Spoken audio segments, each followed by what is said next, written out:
What's an NSFW fact about history that we don't get to hear too often? During wartime some armies would wipe it on their spears so that when they stabbed/slashed enemies they'd get that extra poison damage. The deadliest female serial killer in US history had murdered 35 people with an axe by the time she was 18 years old. The author of Frankenstein lost her virginity on top of her mum's grave. From the 13th to the 15th of February the Romans celebrated Lupercalia, Roman precursor of Valentine's Day, which was a festival of love and fertility. Priests would sacrifice a goat and then cut the goat skin into pieces. Part of this they would wear on their heads, and other parts were cut into thongs. The men would then run around the city of Rome naked, hitting as many women with these thongs as they possibly could. Being hit would help with pregnancy or becoming pregnant, so depending on what they wanted, the women would either deliberately stand in the way of the men, or try to run away while pretty much everyone was naked. In another part of the festivities men would draw names of women from a jar and the goal was that they'd stay together for the duration of the festival. This would often result in a lot of, intercourse, and sometimes people actually fell in love and got married after they met during Lupercalia.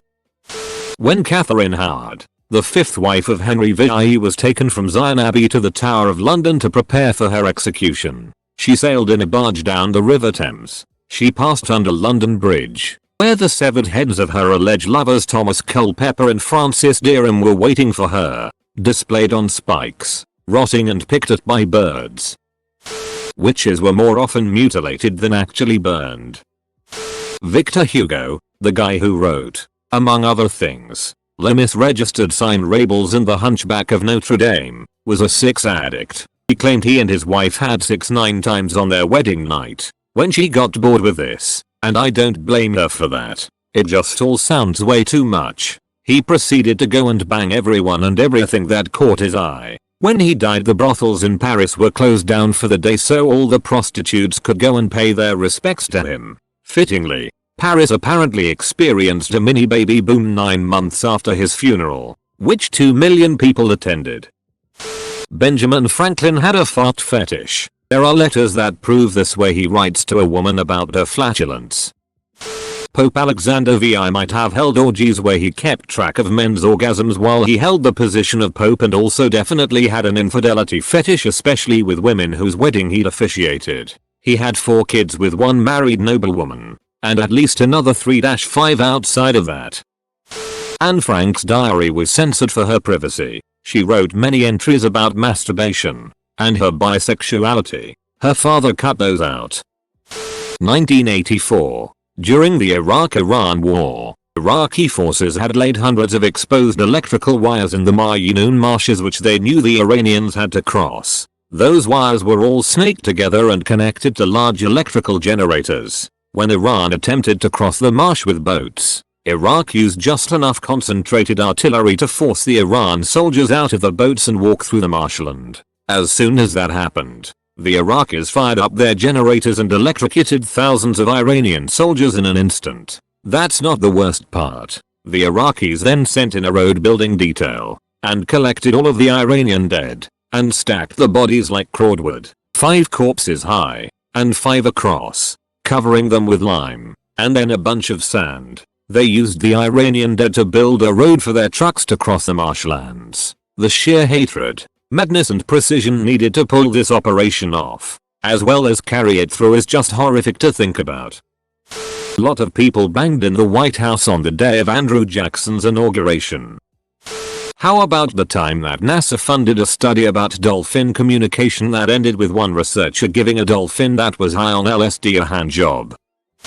King Tut's first wife was his half-sister, but she also may have been his full sister and even at one point may have been his stepmother.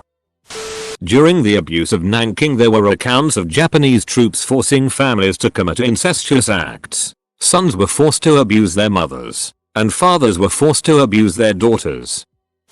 Mozart was into scat humor, like, a lot.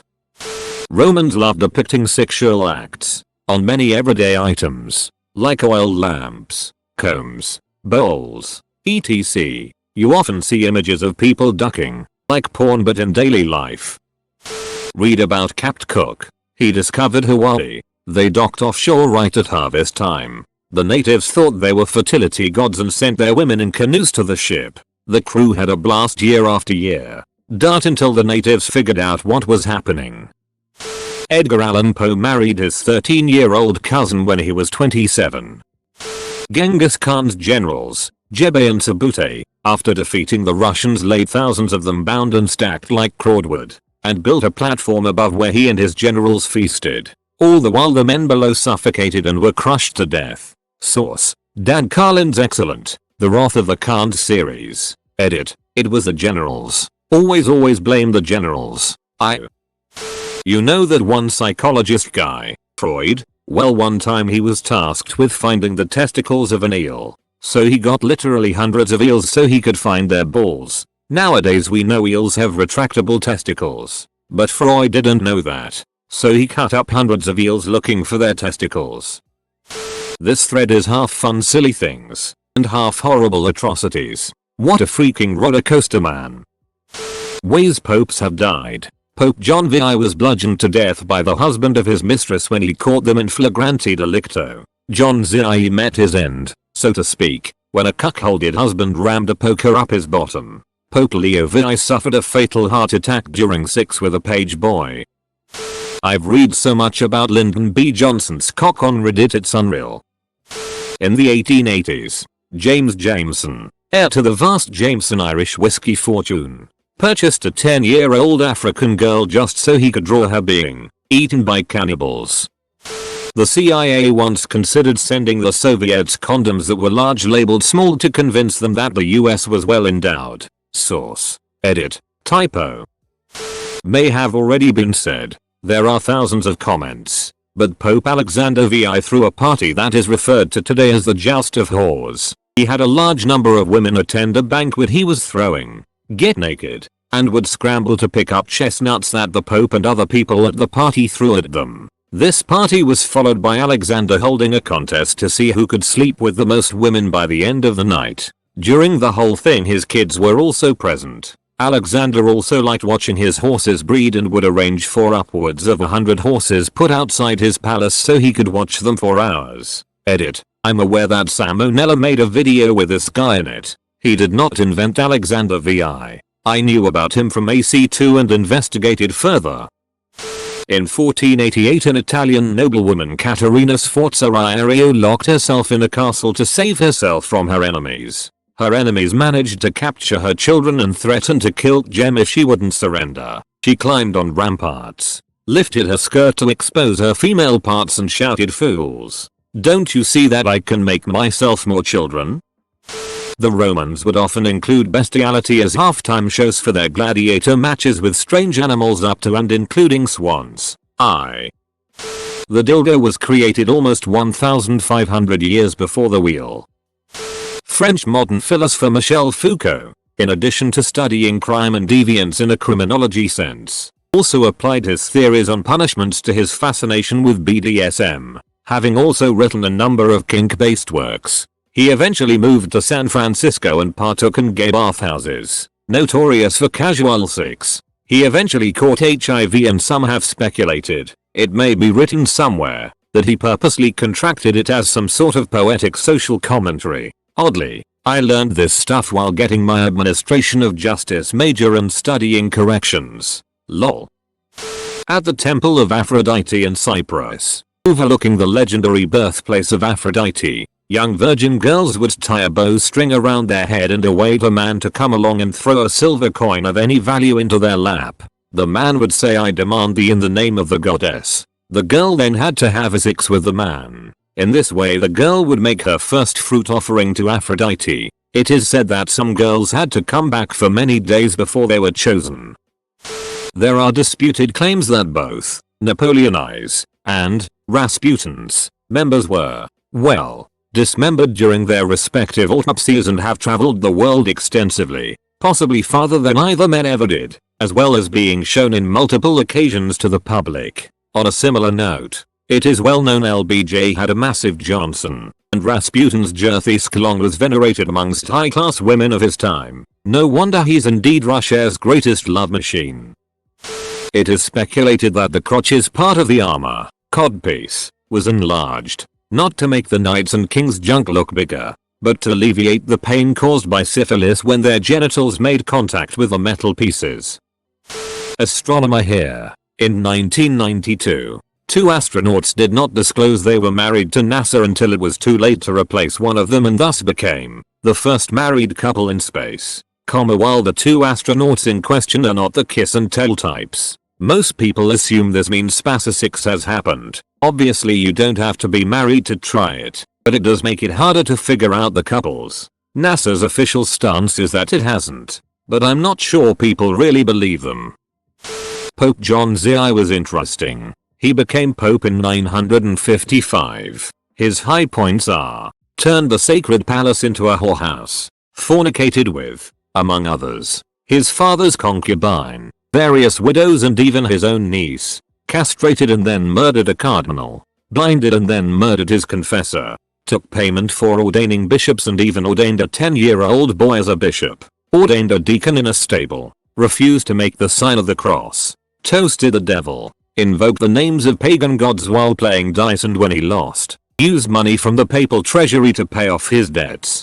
Granted, he was a teenager when he became pope, thanks to his dad buying the office, but still. Not NSFW but James Buchanan, US President, never cohabitated with his wife, and after his death several love letters were found that he had written to his assumed lifelong male partner.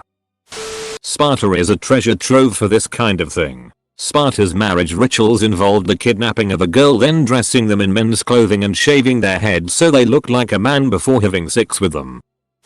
James Joyce wrote the dirtiest letters ever written. I did as you told me, you dirty little girl, and pulled myself off twice when I read your letter. I am delighted to see that you do like being ducked arseways. Yes, now I can remember that night when I ducked you for so long backwards. It was the dirtiest ducking I ever gave you. Darling, my prick was stuck up in you for hours, ducking in and out under your upturned rump. I felt your fat sweaty buttocks under my belly and saw your flushed face and mad eyes. At every duck I gave you, your shameless tongue come bursting out through your lips, and if I gave you a bigger stronger duck than usual, fat dirty farts came spluttering out of your backside. You had an ass full of farts that night, darling, and I ducked them out of you. Big fat fellows, long windy ones, quick little merry cracks, and a lot of tiny little naughty farters ending in a long gush from your hole. It is wonderful to duck a farting woman when every duck drives one out of her. I think I would know Nora's fart anywhere. I think I could pick hers out in a room full of farting women. It is a rather girlish noise, not like the wet windy fart which I imagine fat wives have. It is sudden and dry and dirty, like what a bold girl would let off in fun in a school dormitory at night. I hope Nora will let off no end of her farts in my face so that I may know their smell also. A Nazi doctor injected blue dye into the eyes of hundreds of Jewish people in an effort to make them Aryan. He blinded many people.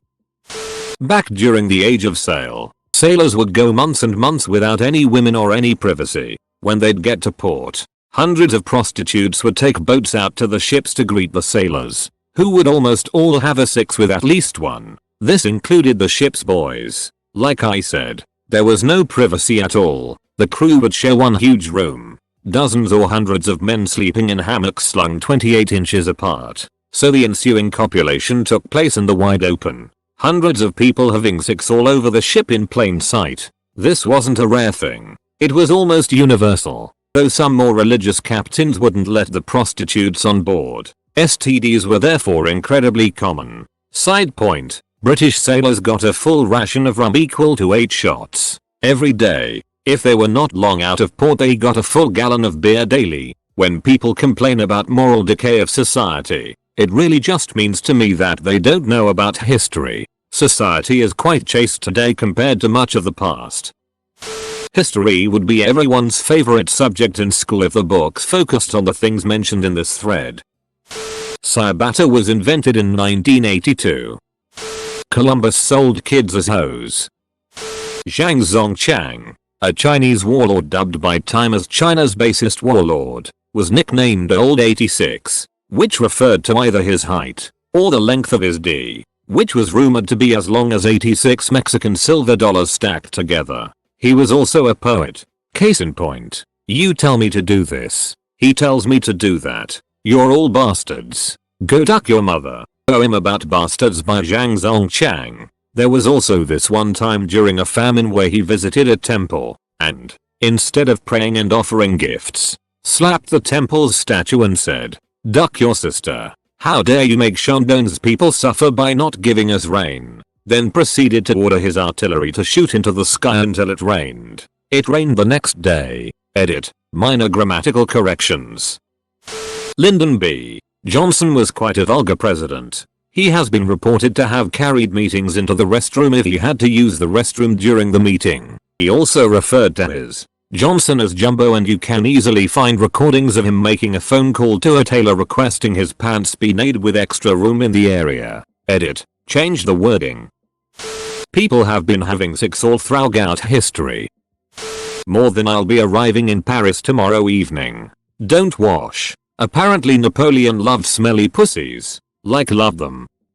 Machiavelli wrote a letter to his friend about how he ducked a prostitute, then threw up all over her when the lights came on, because she was so ugly. More than I was now completely terrified. However, since I was alone with her in the dark, I gave her a good hump, even though I found her thighs flabby, her genitals greasy and her breath stinking a bit. My lust was so desperate that I went ahead and gave it to her anyway. When their liaison was over, Machiavelli managed to find a lamp and was able to shine a light on the woman. More than my god. She was so ugly that I almost dropped dead as a tuft of hair, half white and half black. The top of her head was bald, which allowed you to see several lice taking a stroll as her eyebrows were full of nits, one eye looked down and the other up. Her tear ducts were full of mucus, her nose was twisted into a peculiar shape. The nostrils were full of snot and one of them was half missing.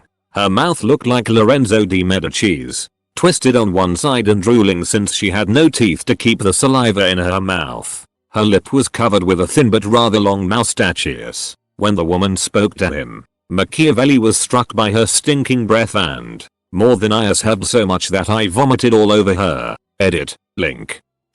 The can-can dance was considered very scandalous and obscene because it required high kicks, and women of that time wore pantalettes which had an open crotch. Mary Toft put baby rabbits in her V and then pretended to give birth to them to confuse doctors. In colonial America, a guy was arrested and charged because he drew a lewd image of his wife in the snow. Puritans didn't appreciate the art. Georgios Karaskakis, Greek general during the Greek War of Independence, was at one point arrested by the Ottomans and asked to surrender. Karaskakis was known for swearing a lot. His response was, "I asked my DK and it told me no, not to surrender." There is a legal D size in Iceland. It's an old law from the Middle Ages after a woman was married off to a man and on her wedding night was so disappointed with how small his D was that she took him back to the church to have an annulment. Because of her, a law was made that a man must be at least 3 inches while hard to marry. There is a wonderful documentary called The Final Member in which this is an actual problem. There is a carving on the side of the belfry in Ghent that depicts a man suckling the breast of a woman. The story is that the man was condemned to die unless he could prove his innocence by surviving imprisonment without food for 40 days. He could have visitors during his imprisonment, but they of course were checked for food. His daughter visited him every day. She was a wet nurse. He was let go after 40 days having survived. It was believed Edward II of England was murdered by a red hot poker up his ass. The actual death of Ratcliffe, you know, the oddly proportioned villain from Pocahontas? From the Encyclopedia Virginia, Morthand colonists, led by Captain John Ratcliffe, walked into an ambush. About 33 men, or 2/3 of their number, were killed. The Indians captured Ratcliffe, and their women skinned him alive using mussel shells. Slave owners in the US had a health official who would lick slaves to see if their health was of good standing. Roman troops were provided cow intestines condoms, as STD epidemics could decide the fate of entire wars. In Pisa on St. Catherine's Day, students would search for and capture the fattest Jew they could find and demand a ransom of his weight in sweets. Source: The Great Mortality, John Kelly. There was a guy that tried to prove that yellow fever wasn't contagious, and so he would pour the infected vomit into his freshly cut opened wood, pouring it into his eyes, and drinking it, and soaking into a bath of it. and smearing his body with blood, piss, and spit. He was fine because yellow fever isn't spread through direct contact. It's spread through mosquitoes. So he did all that for nothing. His name was Stubbians Firth, look it up. In line with some of the other horrible stories here, when the Roman statesman Sejanus, the Emperor Tiberius' right-hand man, fell from grace and was executed, the Roman people were eager to take their revenge on his family as well for all the tyranny he had put them through. So they decided to kill his young son and daughter as well. There was no real issue about killing the boy, but when it came to the young girl there was a sudden outcry. It was against all precedent to execute an innocent young girl, and above that, deeply impious to put to death a virgin maid, so they had the executioner abuse her first. The Assyrians decapitated their enemies and had their heads watch them abuse their wives. Edit. Vocab. Oh man. Do I have a book suggestion for you? All the best NSFW facts from arts and business topics and medicine. One of my favorite pieces is on Mark Twain's defense of small D's when invited to a big D boat cruise. There are pieces on erotic church art used to increase attendance. There is the history of women's underwear. It has it all and it is great for dinner parties. But some of the facts are so out there people will doubt what you are saying. Personally, this book has led to several expeditions to the Library of Congress. I can't suggest the book enough. Edit. Added more context and stories. Registered sign Lix Faure. The French president in 1899 died in LLS registered signee while being with a prostitute.